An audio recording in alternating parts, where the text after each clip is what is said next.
रसो वैसा, कृष्ण का नाम रस है। चलो बताओ, जिस समय श्री कृष्ण ने रास रचाया उस समय श्री कृष्ण की उम्र कितनी थी, एज कितनी थी, आयु कितनी थी, आप बताओ। 10.5 साल में तो वृंदावन छोड़ के मथुरा ही चले गए हैं। कितने साल थे?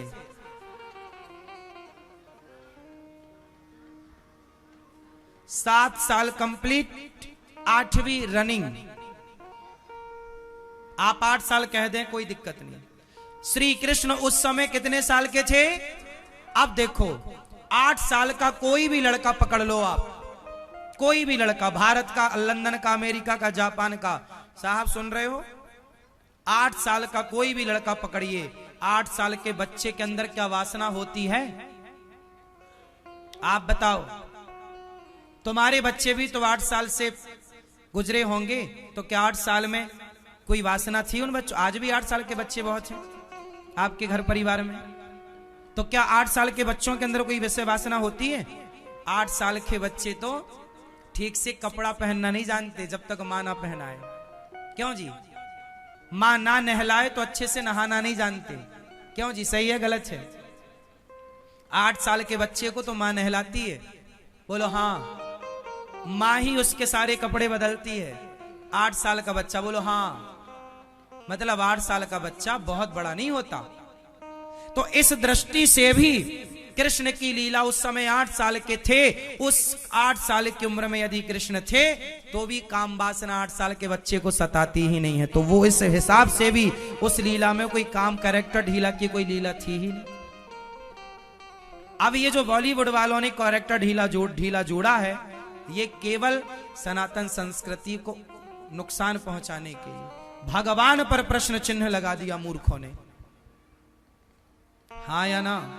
आप लोग तो देखो जी, सब लोग एक्सेप्ट कर लेते हैं, हम लोगों को थोड़ा पीड़ा होती है। आप लोग अलग विचारधारा से चलते हैं, हम लोग अलग विचारधारा से चलते हैं। भगवान, देखो, भगवान से हम हैं, भगवान से हम सब हैं, इसलिए भगवान को ना भगवान की तरह हम रखें, मर्यादा में। भगवान के साथ कोई खिलवाड़ ना हो। भगवान के साथ खिलवाड़ होना चाहिए?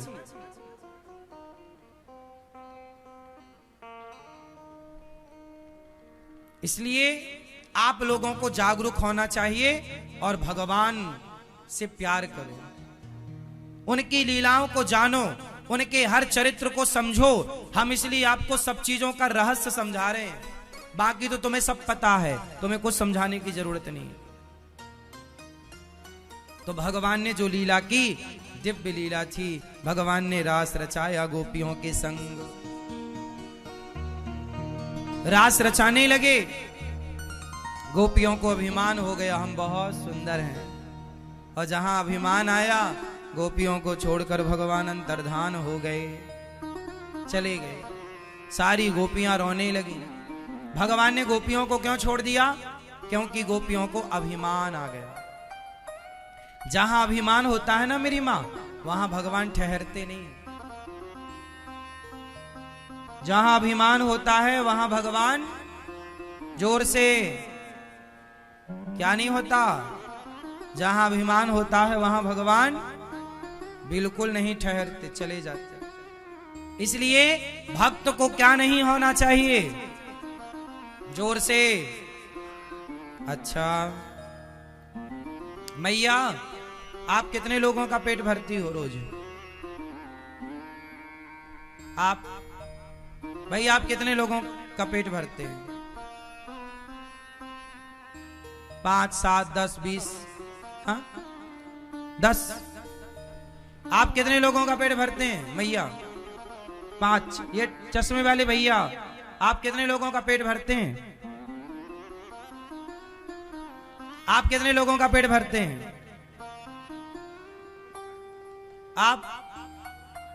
आप कितने लोगों का पेट भरते हैं? आप, हम किसी को खिला रहे हैं, ये मानना भी अभिमान है। हम किसी का पेट भरने वाले नहीं, हम किसी को खिलाने वाले नहीं, सबका पालनहार भगवान है, ये मानना सबसे उत्तम है। मैं 4 लोगों का पेट भरता हूं, मैं 20 लोगों का पेट भरता हूं, हम किसी का पेट नहीं भरते, ये मानना ये गलत मानसिकता, ये अभिमान को प्रकट करने वाली मानसिकता है। कभी ये मत कहो कि मैं कुछ करता हूं, सदा ये प्रभु सब करते हो कहो बस नहीं, रियलिटी ये हो, मानो कि प्रभु ही सब कर रहे हैं, ये विश्वास रखो कि प्रभु ही सब कर रहे हैं। अभिमान ना हो, मेरा ये मेरा वो, मैं ये मैं वो।